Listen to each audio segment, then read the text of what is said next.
T'as quelque chose à dire, Sofarni? Pas de problème, chef. Tout va bien. Auguste. Peut-être que ce serait bien de faire une liste des gens qui doivent aller chercher de l'eau. Parce qu'hier, on ne savait plus à qui c'était le tour. Il y a un autre problème, c'est le riz. Je ne sais pas pourquoi, mais il est pas bon. Je dis pas que c'est la faute de la cuisinière, mais il est pas bon.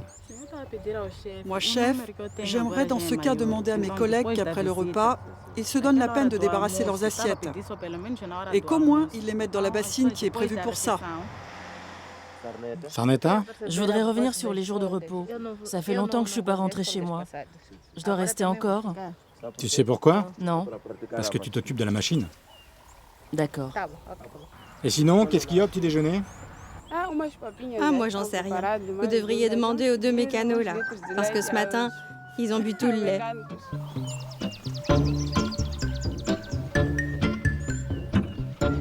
Tous les matins, c'est le même rituel au camp numéro 5. Inspection des troupes et chacun vide son sac. Pas question de commencer une journée avec une idée fixe sur la conscience. Ils sont installés ici dans la savane depuis quelques mois. Quand ils ont été embauchés, ils ont dû prouver leur aptitude à vivre en groupe, leur habileté et leur maîtrise de soi. Ils sont des démineurs et travaillent pour l'ONG Handicap International. C'est par ici que tu l'as trouvé? Non, un peu plus loin. Tu dis que c'est par là, mais avant d'y aller, dis-moi à quoi ça ressemble. Tiens, regarde là. Ça ressemble à quoi? Ça? Ça. Attends, il y en a d'autres comme ça.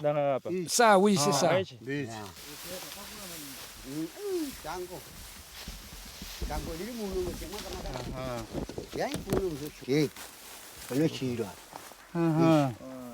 Quand est-ce que tu as trouvé cette roquette? C'était en 1988, en février, après une nuit où les soldats ont combattu. En 1988? Oui, c'est ça. Pourquoi t'en as pas parlé depuis tout ce temps? Je pensais que si j'en parlais, ce serait à moi de la dégager. Parce que c'est ma terre. J'avais peur, j'osais pas y toucher. Sofala est une des régions les plus infestées de mines au Mozambique. Mais ici, c'est un tabou. Les paysans n'en parlent pas, comme si le fait de nier leur présence pouvait les mettre à l'abri du danger. Le Mozambique est une ancienne colonie portugaise. 28 ans de guerre d'indépendance et 11 de guerre civile ont piqueté sa terre de bombes à retardement. Longtemps, il a figuré dans le top 4 des pays les plus minés au monde. On a dénombré plus de 500 000 victimes. Aujourd'hui, le déminage touche à sa fin.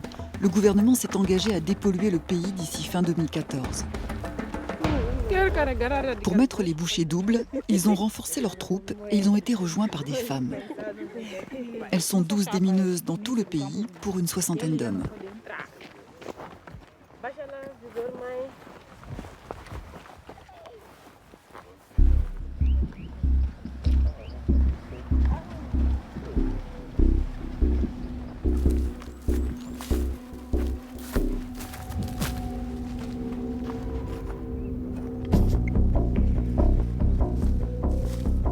Mètre carré par mètre carré, centimètre par centimètre. Un travail de fourmi, stressant, où chaque geste compte. Un travail harassant aussi. Il fait plus de 40 degrés et leur équipement pèse plusieurs kilos.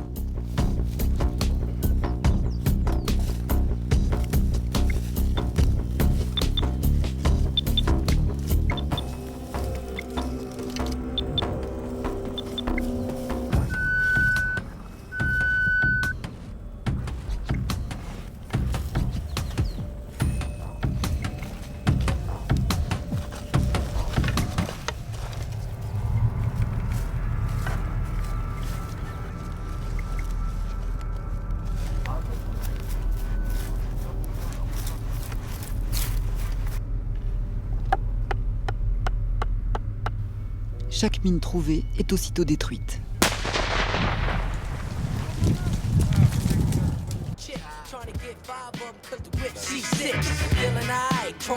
Il travaille un maximum de 5 heures par jour. De retour au camp, il relâche la pression.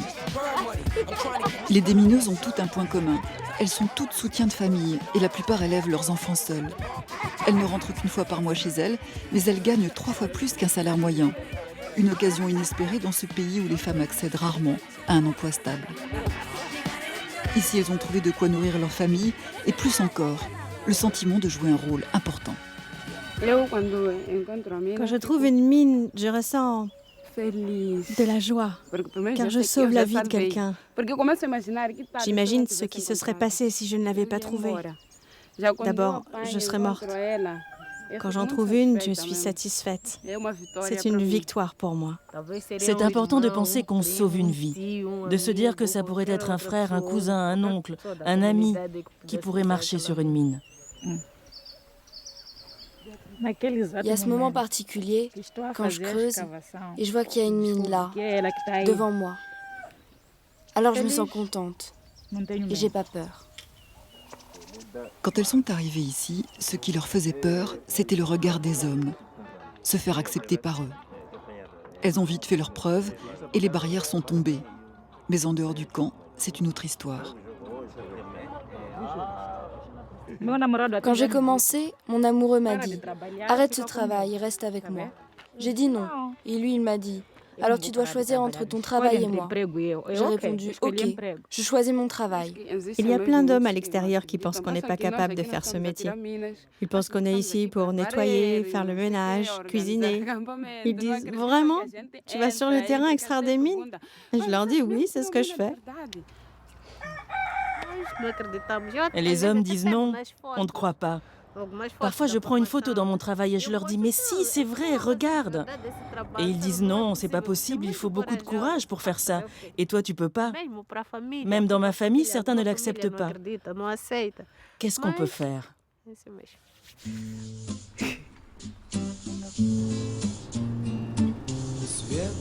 Sarneta a été autorisée à rentrer chez elle, exceptionnellement, pour des raisons familiales. Elle vit à 500 km de là, une journée de voiture.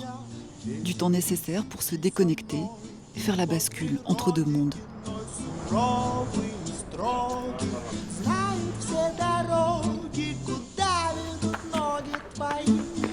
La première chose qu'elle fait toujours quand elle revient dans sa ville d'Inhambane, c'est aller au marché. Elle a touché son salaire, elle peut acheter de quoi faire un bon repas et pas mal de provisions.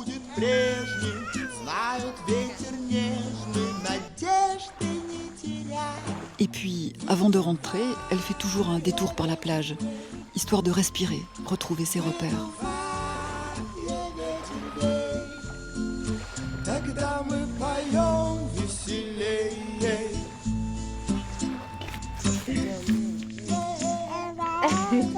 Seulement alors, elle peut rejoindre Ruth, sa sœur âgée de 17 ans, et sa petite nièce. Ma sœur a rencontré un garçon de son âge.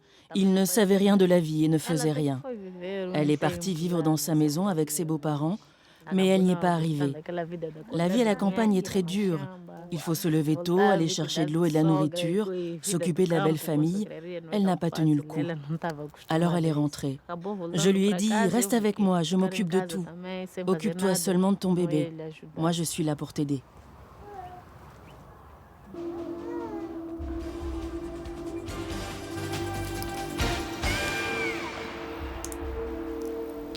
Depuis qu'elle est démineuse, Sarneta a changé. Ou plutôt, c'est son regard qui a changé. Sur le monde, sur les autres. Déminer au début, c'était juste un travail difficile, mais qui payait bien. Mais ce métier lui a aussi ouvert les yeux sur d'autres réalités.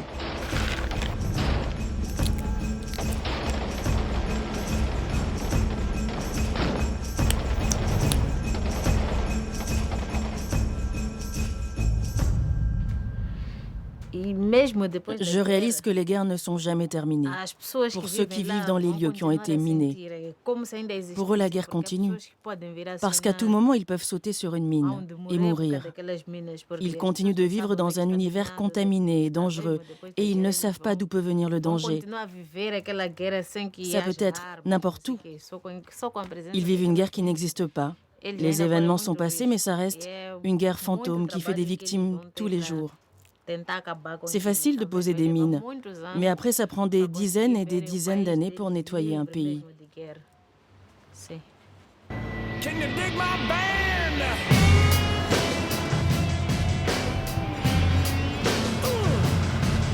Plus qu'un métier, c'est devenu une passion. Dans l'équipe, c'est dorénavant Sarnetta qui conduit la débroussailleuse.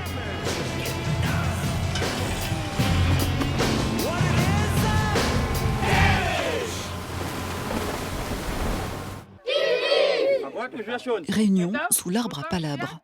L'équipe de Handicap International explique les mines, le danger, surtout aux enfants, parce que souvent ils jouent avec, et ce sont eux qui sont parmi les plus touchés.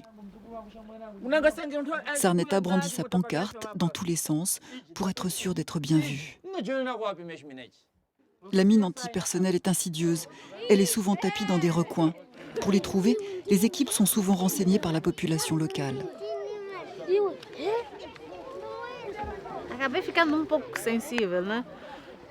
Quand j'écoute leur histoire, ça me touche.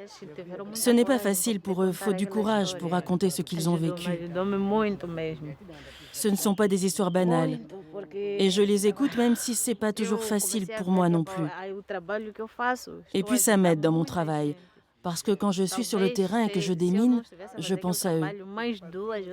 Je revois leur visage. Et ça me donne de la force.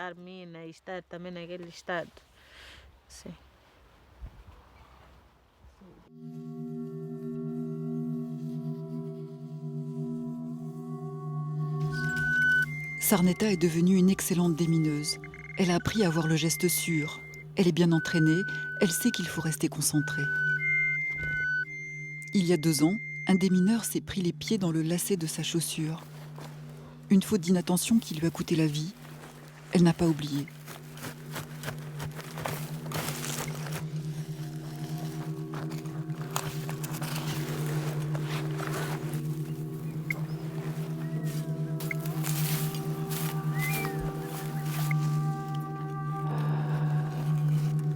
Ses mains ne tremblent pas, il y a juste son souffle qui s'accélère quand elle touche au but. Et puis le temps qui s'étire, et tous ses visages dans sa tête.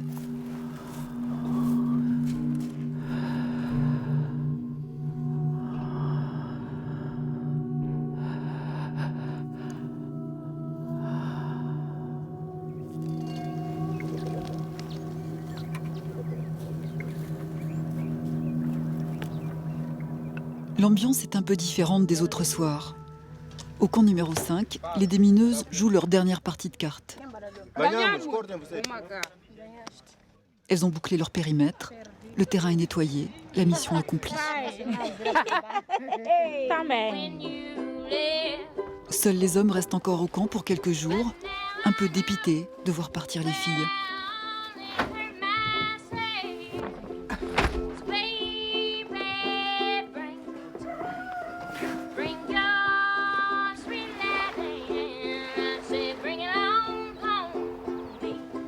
À la maison, rien n'a bougé. Ruth et Dina attendaient son retour. Mes projets pour l'avenir, eh bien quand le déminage s'arrêtera, parce qu'un jour il s'arrêtera, n'est-ce pas? Alors j'essaierai de retourner à l'école. Je ferai une formation pour apprendre un autre métier. Et peut-être aussi je me marierai un jour, qui sait? Mais je continuerai toujours à aider ma famille parce que je suis responsable d'eux. Quoi qu'il arrive dans l'avenir, c'est moi qui serai là pour eux.